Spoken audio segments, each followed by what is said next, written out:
Hey everyone, in this tutorial I will be giving a quick rundown of basic editing in Adobe Premiere 2017 and some of the more common techniques and actions first-time editors want to know how to accomplish.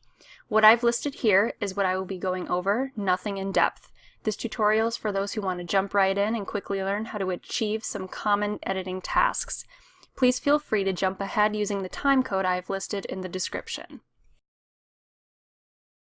So there are a couple ways to import in Adobe Premiere, but this is the easiest. If you go to your project panel right here and it says import media to start, all you do is double click and navigate to the media that you want to bring in. I have a folder called footage and I can actually import this entire folder, or you can go into the folder and click which media you would like to open.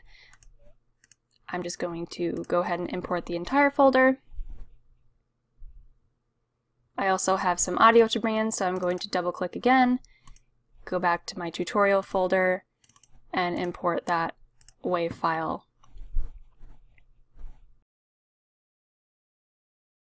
So to my right here, I have timeline, so Premiere says to drop media here to create a sequence. In Premiere you can create multiple sequences, but we will be working in one sequence for the purposes of this tutorial. So I can go ahead and bring in my audio. And here we have audio tracks 1, 2, and 3 and video tracks 1, 2, and 3, and that is the default that Premiere gives you. You can always add more tracks by right-clicking and selecting Add Tracks. You can also delete tracks. I'm going to select the footage that I want and drag and drop it into the timeline. Now, the timeline displays on the program monitor depending on how Premiere is set up. This is the default settings. I'm in the editing assembly right here. If we click on source, this is the source monitor. It gives you the actual footage that you brought in, and anything in the program monitor, any effects that you put in, any color changes will show up on the right side instead of the left side. So it's really nice in Premiere to kind of have this, these two views to look at to see if your coloring is right, any graphics you put in, it will all be displayed in the program monitor. So we have our timeline, and to go through our timeline we use this scrubber bar so we can scrub through. Now say we want to trim a couple clips. We just click on it and hover over to the left or right side, and you will see this red arrow bracket icon pop up, and that way you can either drag it left or right to trim the clips. If you would like to be more precise, head over to the left side, the source monitor. You can actually go through the entire clip and select the proper time code that you want to work with. And right here it trimmed the clip in the timeline to the time code that I wanted. So say after all of my trimming is done, I have some clips that are over off to the right and I want them placed together. I just right click and hit ripple delete, and it brings them right back to the beginning after the first clip. So one of the most common questions I get when editing is how to unlink audio from a certain footage clip. And if I drag one in that actually has some audio with it, you will see the audio is in audio 2 and the footage is in video 2, V2. And I want to actually unlink this so that these can become separate, because right now I can't do anything with this, split it up or anything, or the audio will be all messed up. So all you do is right click on the footage anywhere and all you hit is unlink. And now I can move the audio anywhere, I can move the video anywhere, and say I just totally wanted to get rid of this audio, I just hit delete and I have just the footage. We just click on the audio track 1 That's where mine is. And if we navigate over to the source panel, we can see the effect controls. And we can change the level and the bypass and the volume, and we can change the channel volume a bit, right and left. Really, I just focus on the volume here.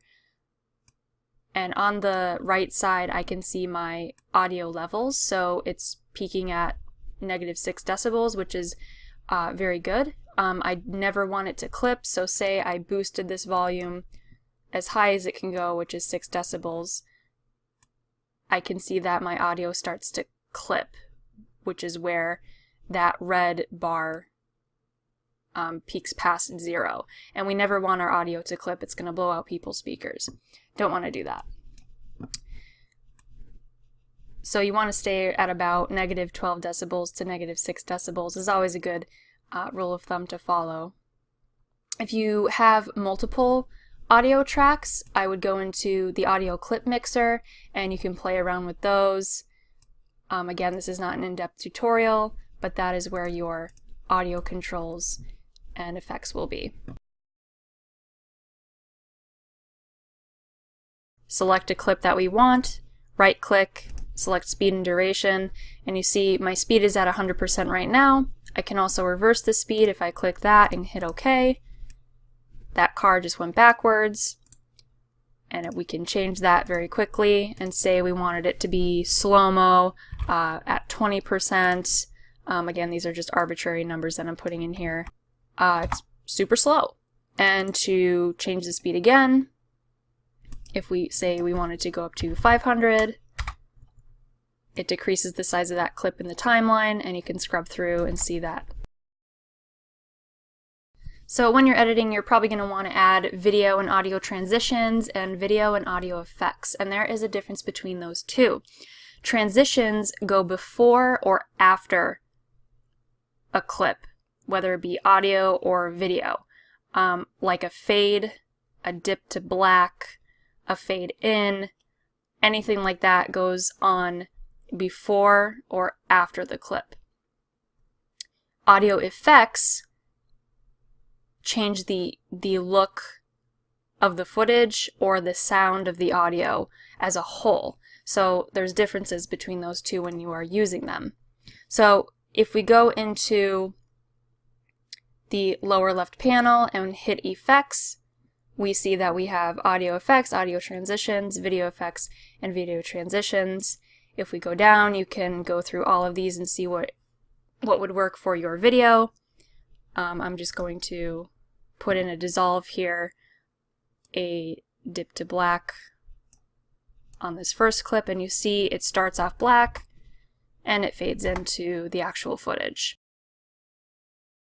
So to fix the white balance, it's the fast color corrector, and all you have to do is type in fast and you will see fast color corrector, drag and drop that onto the clip,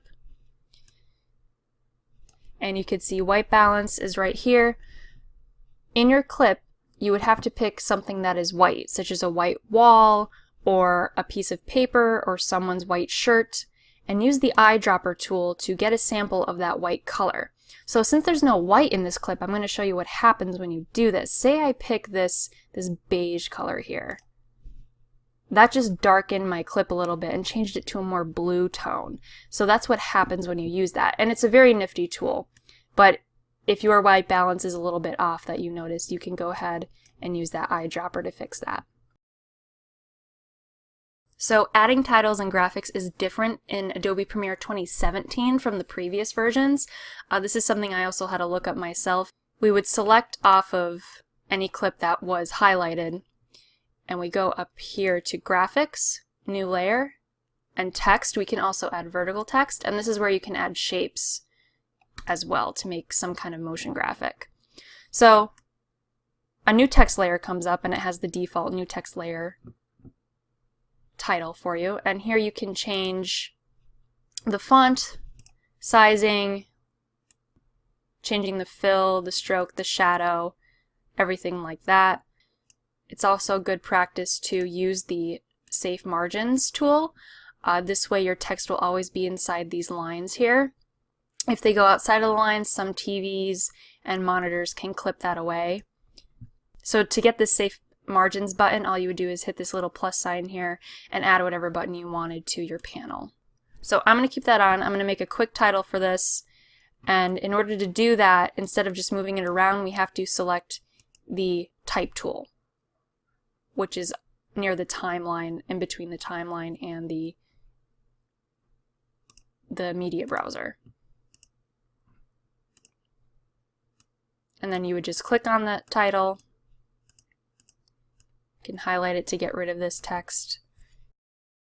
And this will act as a video track. A lot of the times as a video editor, I want to view the entire composition before I export it to fix any minor errors or make any little adjustments here and there before I actually take the time to export it.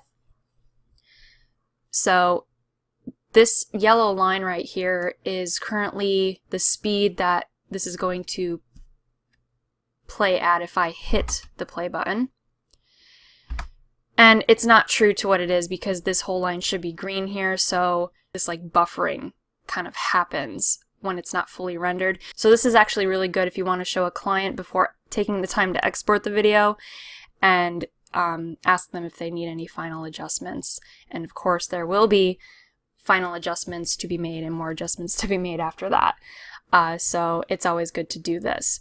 But to make it fully green and play at the speed that it's supposed to, we just go right up here to Sequence and Render Into Out. And this takes as long as it needs to depending on the amount of effects you have, the amount of footage, how long the composition goes in the timeline. And as you can see, that yellow bar changed to green. So this is playing at the speed that it's supposed to without buffering or skipping or anything like that. So let's say your client or whoever you're making the video for or yourself, you say, this is done, I want to export this.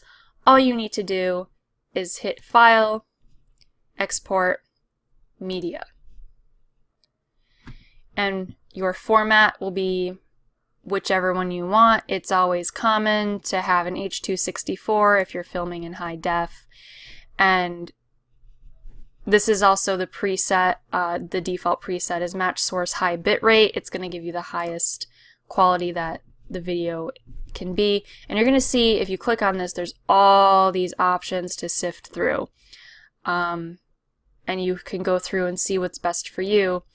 I sometimes like to render for YouTube 1080p HD since most of my videos go on YouTube. And remember to change your output name. This is in blue. Change it to whatever you need to, whatever the name of your video is called. So this is, I'm just going to call this tutorial.